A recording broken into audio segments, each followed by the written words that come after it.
Okay, Lisa, you're gonna have to edit this because this is my second one.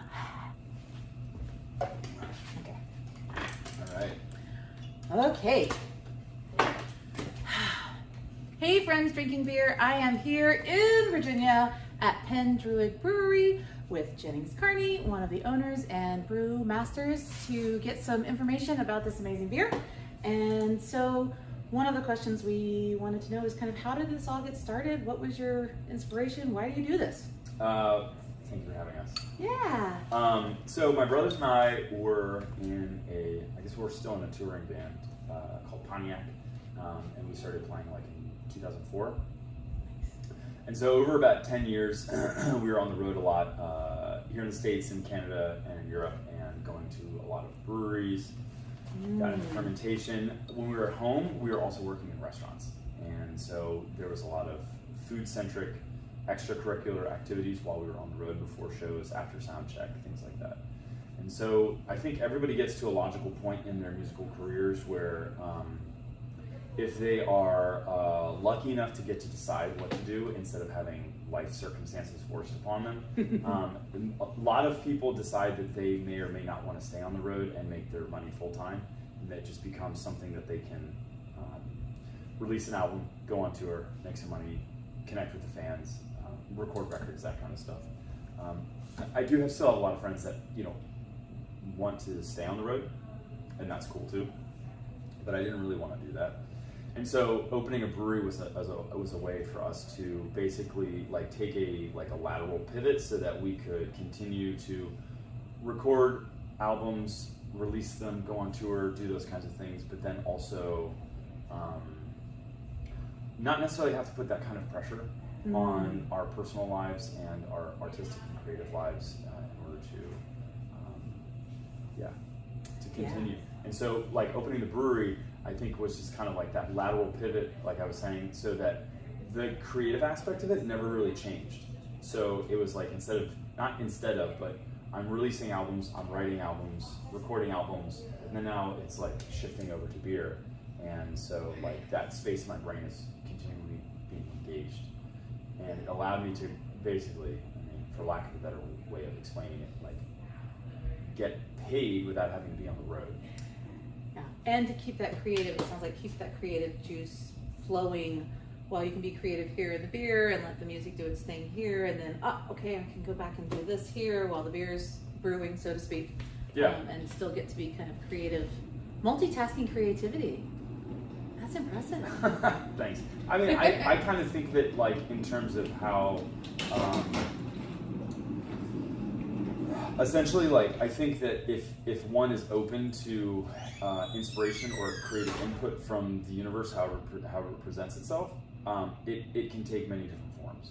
Mm-hmm. And so whether that's a relationship between ingredients or flavors, or the revelation of understanding certain aspects of the physiology of taste, or how sound enters your ears, and for instance, why does this one song resonate with me, or why does this album, or why does this artist, why do these makeup of chords resonate with me? And then you take those same things and then you just apply them to, like I said, the physiology of taste, and you say why is it that I resonate towards these traditions of making beer?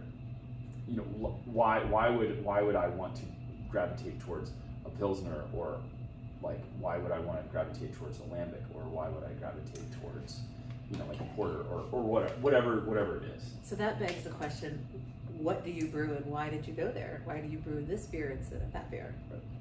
So my brothers and I were on tour, and we were in Ghent.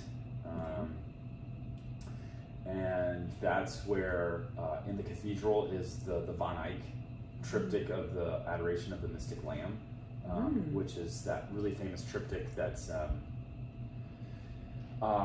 basically there's there's three different panels, and in the middle of the panel there's this tiny little lamb that's getting which is the metaphor for Jesus, and everybody's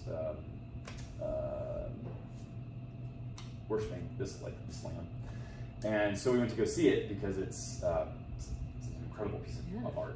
So after we went and saw that, we went out into the plaza to have beers, and I had gone to the bathroom, and when I came back to sit down, there were just three bottles in front of us. My brother had already ordered, and so I just didn't even think about it, and I poured the bottle in the glass, and then I drank it.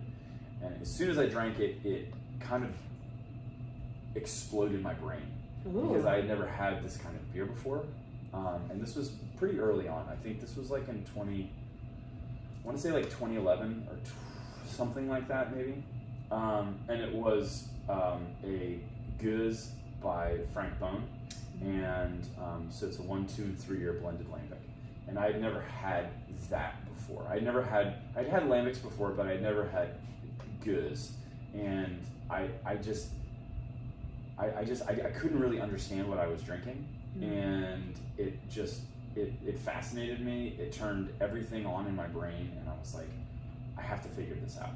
I have to do this. And so fast forward to when we opened the brewery, we wanted to, we were very much inspired by that tradition and that approach. And we're not trying to make beer that tastes like the Belgian Goose. But in the same way that the Rolling Stones or the Beatles or these, like the Who or the Small Faces listen to American rock and roll and were inspired by it, and then wanted to translate that inspiration into their own expression of music. And I think it's the same thing. So it's essentially, I see this tradition, I'm very much inspired by it, and I want to learn how to express my own creativity through that process. But I also understood that it was going to take me, after speaking with my own brewing heroes, a very long time to get there. And I sat down with Armand de Belder from Driefonteinen, and he basically said to me, "I think you're going to understand how to get close to approaching to making a good beer like this, and that's going to be after 10 years. And then after 10 years, you're going to realize that you're just starting." And he's totally true. And so I knew in order to get there, it was going to take me a long time. So in order to do that, aesthetically, what lined up was, we'll get a native yeast from here, and we will make beer that is in line, like spiritually, artistically, aesthetically, stylistically. And so that's where the beer that you have in your hand, which is, it's not a sour beer, it's not a funky beer, it is a beer that we use a native yeast that we cultivated to make. And so that falls in line with our native fermentation and the spontaneous fermentation. It is a Rappahannock beer. It is a Rappahannock beer. That is so cool. Yeah. Being a Rappahannock girl, that really gets me excited. And when you say cultivate, because I saw that on your website, you cultivated the yeast, 10 or more years ago? It was in the winter of 2015. 2015. Mm-hmm. How did you do that without giving away secrets? What does that mean? No, it's totally, no, I mean, it's a very well-worn process. So my brother Lane actually spearheaded this. And essentially what we did was, in the winter time, we went out and with sterilized hands and gloves, and as much as we could clean ourselves up so we didn't have yeast on us, we went outside and we picked different little samples from around the brewery, which we actually went pretty far afield. I think I went about a quarter mile in order to pick up different things. And so, I always tell people sugar is like an invitation to a party. And so if you have sucrose, fructose, glucose, those are very easily digestible sugars. And so they are kind of inviting everybody. But maltose is what is the primary sugar in beer. And that's a much harder thing to digest. So you're trying to create more of a specialized invitation. It's an exclusive party. It is an exclusive party, right? And so you make a wort, which is unfermented beer, and you make it exceedingly hoppy, and then you pump it full of acid, like lactic acid or some kind of food grade acid. And so what you're trying to do is you're trying to eliminate bacteria. And you don't want them. At least I didn't want the bacteria. There are other breweries that don't do that, and that's fine. But we just didn't want that. And so you take these vials that have the wort that's sterilized and that has super hoppy and it's super acidified in order to eliminate the bacteria. And then you put these things in there like rose hips, leaves, sticks. We stayed away from fruit. We generally stay away from things that have really easily digestible sugars on there because we're not looking for those agents to ferment. And so after several different samples, and we had about 50 of them, we ended up with 10 that were working. So after put them in, after like a day or two, there's like little tiny bubbles. And after those little tiny bubbles, it's like, okay, these are starting to ferment, and then you smell them and you look for a couple different markers. And those markers are generally like black olives and plastic. And those are like really early indicators of stress fermentation from Saccharomyces. And so it's like, okay, I know that there's like some yeast in here. And so then out of those 10, like sometimes you smell a vial and it'll smell like blue cheese, because like maybe some bacteria were able to start fermenting. Okay. And so like penicillin, like if you smell like certain kinds of ciders or certain kinds of like if you smell blue cheese, it's because penicillin is in that. It's not bad. It's just that's a flavor profile. That's what you're smelling, yeah. Yeah, you're smelling the penicillin that's generating the blue cheese flavor. And so if you smell that, I was like, I don't want to use that. And so you have these 10 vials that work. Now out of those 10 vials, 3 of them actually really took off as we started stepping them up by adding more sugar and keeping the fermentation going. And then out of those 3, we realized that the flavor profiles were so similar that we might as well just combine the 3. And so we just combined the 3. And the 3 were essentially a small little flower and a rose hip and a stick.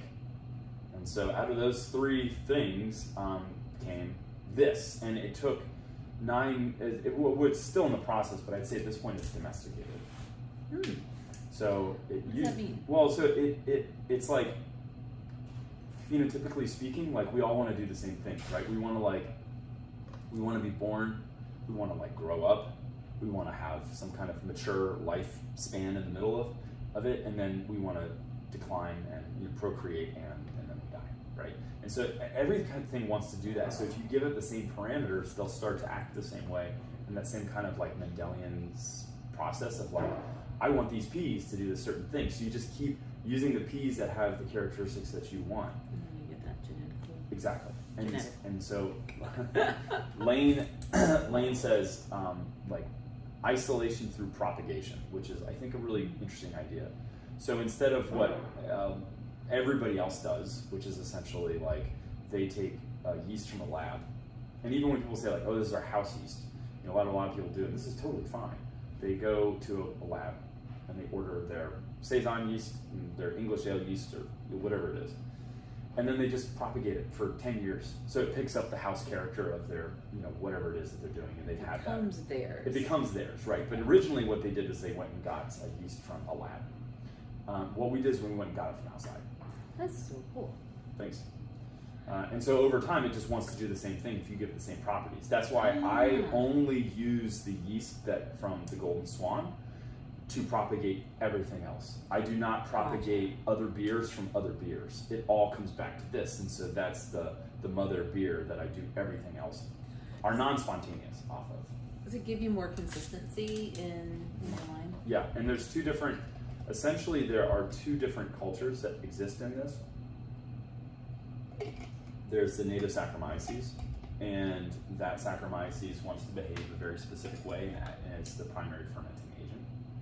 And then there is native Brettanomyces in there as well, and that usually expresses itself after about 4 months in package.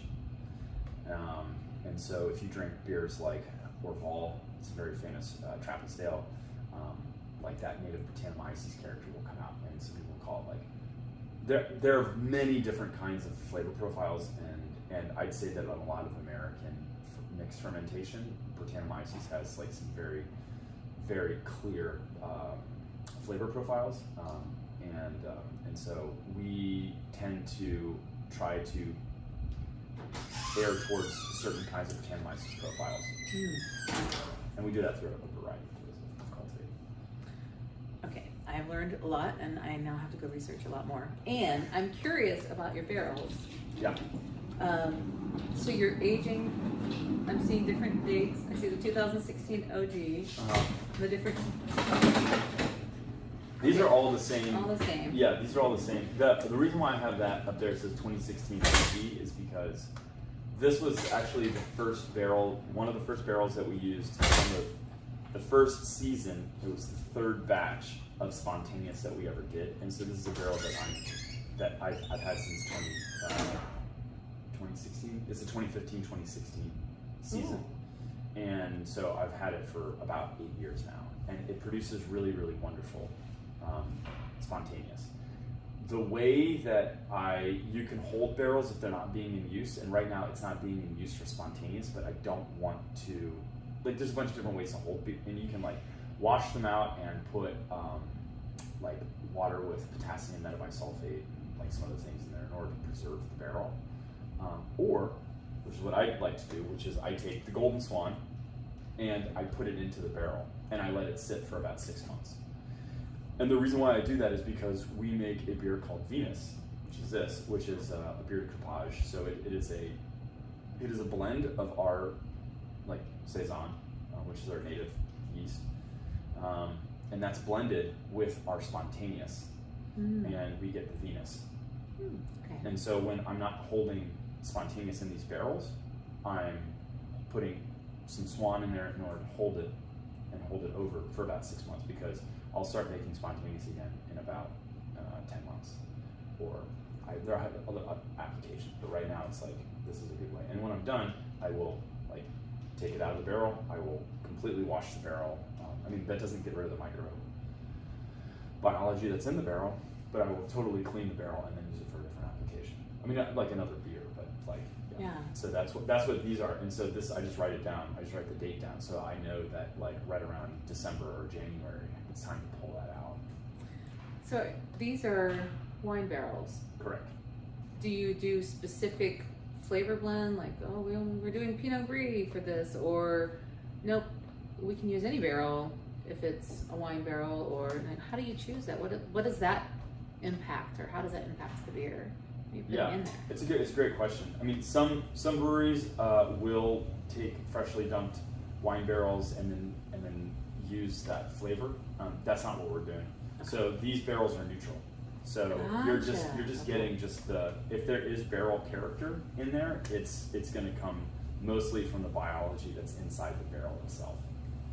So that's why, like, when I'm done, so what I'll do is that I used to use like nails and stuff in the heads and pull that. I don't do that anymore. So basically what I do is that for the spontaneous, when it's brewed, I put it into barrel, and then I come back 12 to 18 months later, and then I test it. There's no need to test barrel more than one time. It's like, it's good, it's not good. And if it's good, it's like, okay, do I want to like actually save it for like I was saying, like a Goose blend, a 1, 2, 3, or a 1, 2, and 4, or a 1, 3, and 5 year blend? And if so, then I will do something with it, and I might add like a little bit more of spontaneous wort. Like if I'm transferring it from one barrel to another, there's going to be ullage, or like the angel's share or whatever. Like it's going to evaporate, right? So it's filled up right now, but after like 12 months, it's like down to here. Okay. And so I will transfer it into another barrel, and then I'll just top it off with the same wort, and it doesn't do anything other than just fill it back up again. It enlivens it, and it just protects the beer. In the same way that if you go into old wineries, what they will do is they will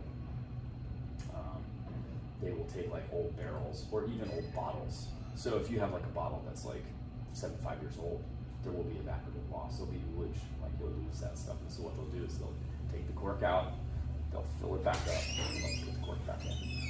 That is fascinating. Yeah. I had no idea. Yeah. Wow. I mean, I don't do that with bottles, but I'm just saying with these, it's like, you know, there's a lot of tradition, and traditionally Goose was not that. You didn't do that. You don't add it back in. And I'm not doing Solera style.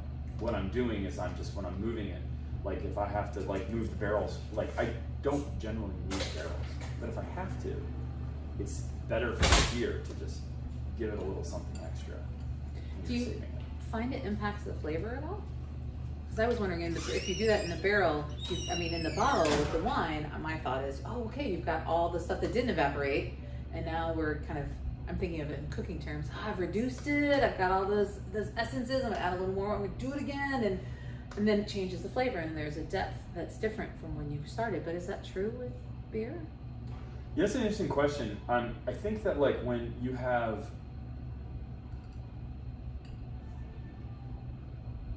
when the biology has gone through all the sugar, it starts to so Saccharomyces has a very short window of operation relative to the lifespan of what we're talking about. And so after 3 to 4 months, it's no longer operational. So you're getting bacterial agents working. Like there's so many that it's like doesn't even, we don't have to really talk about. There's a lot. Yeah.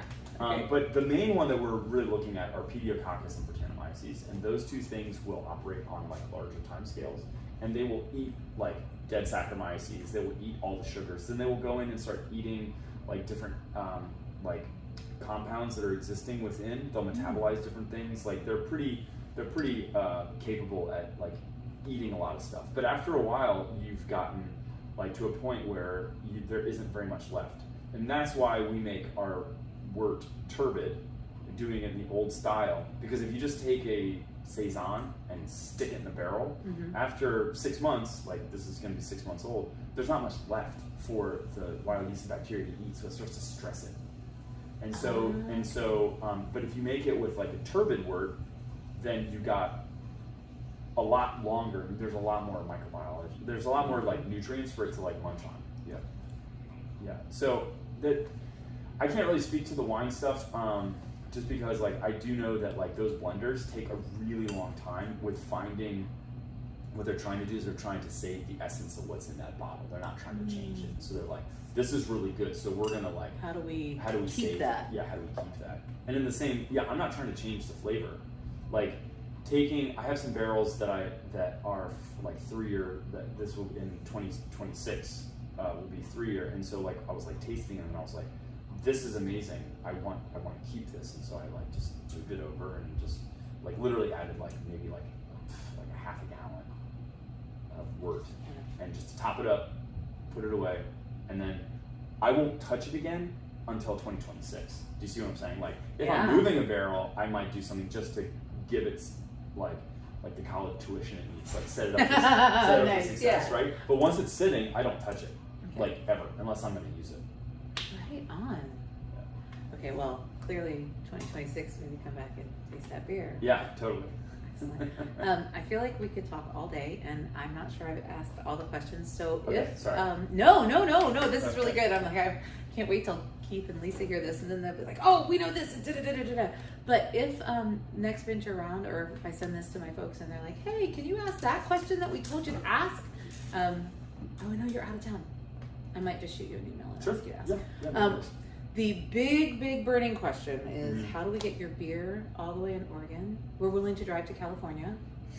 Okay. We actually have folks who go to like, we're going to Total Liquidators in California. What do you need? Right. So, gotcha. or Total Beverage or whatever it is. Anyway. Right. So we do have. I think we're still. So if and when we do send stuff to California, it's through Lime Ventures, and so I'm not sure. I mean, I can always talk to our importer. I'm not sure what they have and when they have, because we don't really send that often. Okay. Yeah, it's kind of. I'll sneak back as many as I can. Shh. Actually, we were trying to figure out, could we like ship? What could we put through the postal service? We could talk about that off camera, you know. We don't have to put ourselves in federal jeopardy. Yeah. Okay, y'all edit what you need. Bye.